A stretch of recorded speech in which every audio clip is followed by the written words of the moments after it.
High school एवं intermediate में अच्छे नंबर ले आओ। बीए या बीएससी, अब तो बीटेक करने के बाद बीएड या बीटीसी करो, उसके बाद टीटी का एग्जाम क्वालिफाई करो, फिर होती है लिखित परीक्षा यानी कि सुपर टेट, उसे भी पास करो, फिर इंतजार करो तो बेरोजगारी के तंत्र की भर्तियों का जो अक्सर कुछ न कुछ दिन बाद कोर्ट में चली ही जाती हैं। अगर बची तब शुरू होती है समाज सुधारक का दर्जा प्राप्त पद शिक्षक की नौकरी का। जी हाँ, नमस्ते, मेरा नाम है अंजनी और आप हमें जिसकी बदौलत यहां देख रहे हैं, आज हम उन्हीं की बात करने वाले हैं। भारत की जनगणना हो या पशुगणना, लोकसभा का चुनाव हो या विधानसभा का, यहां तक कि पंचायत का चुनाव भी, पोलियो की खुराक देना हो या प्राथमिक शिक्षा का भार संभालना, इन सब में सबसे आगे होता है राज्य सरकार का सबसे सक्रिय सिपाही शिक्षक।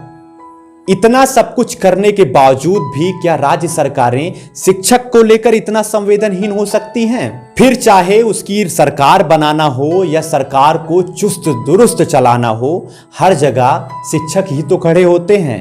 जी हां, आज हम बात करने वाले हैं हाल ही में संपन्न हुए पंचायत चुनाव के सकुशल कराने की जिम्मेदारी उठाने वाले शिक्षकों की एवं अन्य कर्मचारियों के बारे में।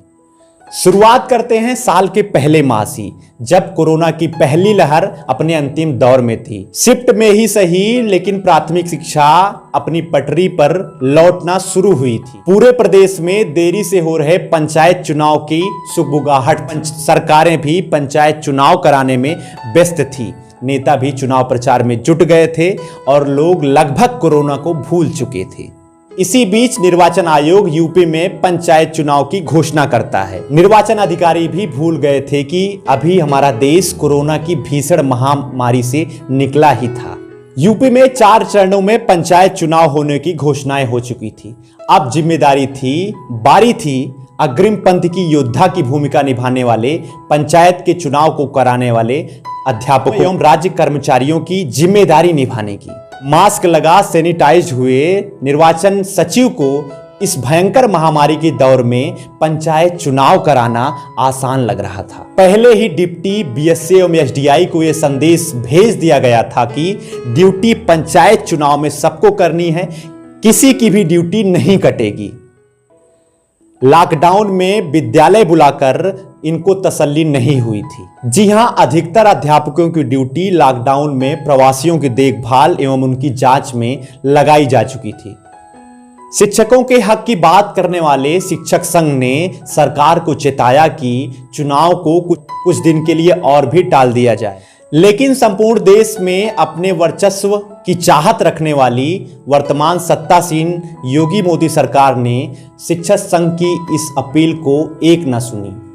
वर्तमान सरकार ने ना तो संघ की बात मानी, ना ही दूसरी लहर की चेतावनी देने वाले वैज्ञानिकों की बात मानी, ना ही अदालतों की, और चुनाव कराने की तैयारियों को अंतिम रूप देकर देश में ही नहीं प्रदेश में भी चुनाव की घोषणाएं कर दी। अप्रैल के प्रथम सप्ताह से ही महानगरों में कोरोना की दूसरी लहर का आगमन हो चुका था और उसके प्रभाव दिखने शुरू हो गए थे।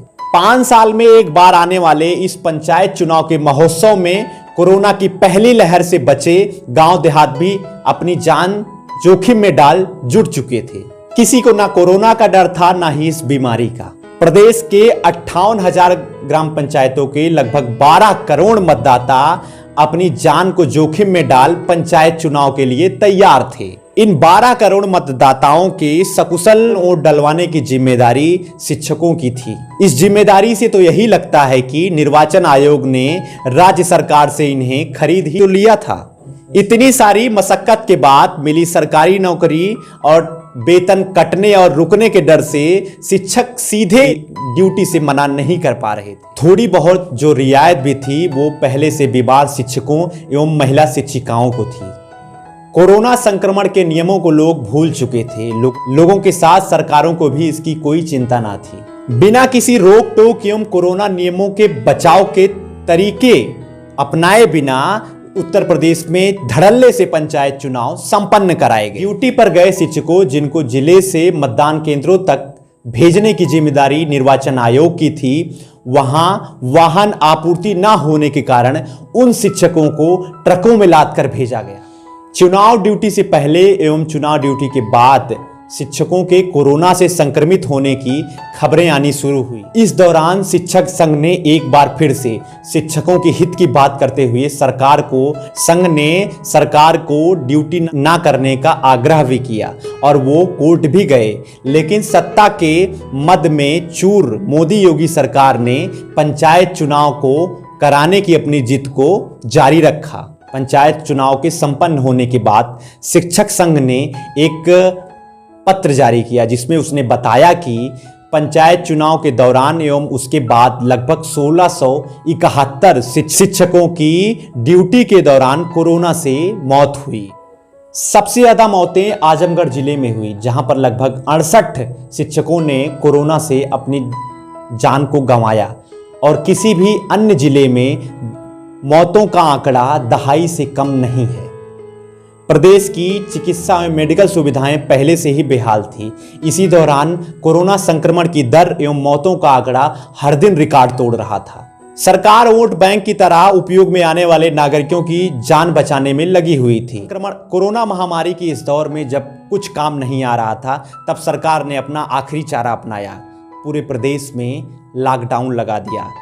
लगातार 3 से 4 सप्ताह के लॉकडाउन के बाद स्थितियां कुछ नियंत्रण में नजर आई।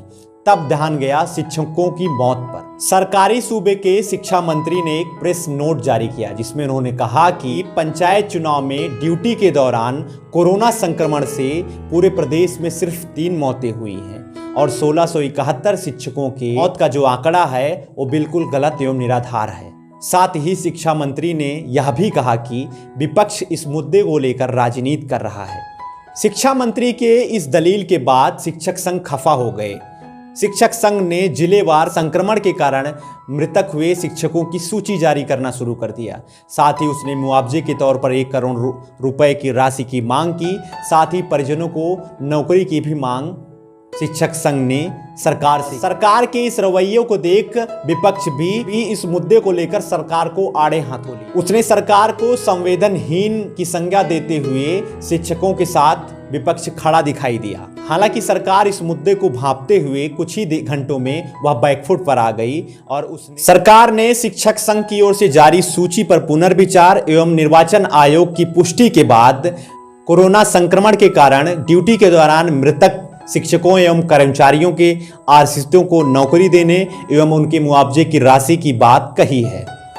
पूरे प्रदेश में मामला अभी भी गर्म है। शिक्षक संघ ड्यूटी के दौरान कोरोना संक्रमण के कारण मृत हुए शिक्षकों के परिवार को न्याय दिलाने के लिए अभी भी जोर शोर से लगा हुआ है और इस लड़ाई में प्राथमिक एवं जूनियर शिक्षक संघ फिर से एक बार एकजुट होता नजर आ रहा है। हमारी भी राज्य सरकार से एक गुजारिश है कि वह निर्वाचन आयोग के साथ मिलकर पंचायत चुनाव के दौरान जो भी शिक्षक कोरोना संक्रमण के कारण अपनी जान गंवाए हैं उनकी एक सूची बनाए और उस सूची के बाद शिक्षकों के परिजनों को नौकरी देने एवं उन्हें उपयुक्त मुआवजा राशि देकर उनकी मदद करे।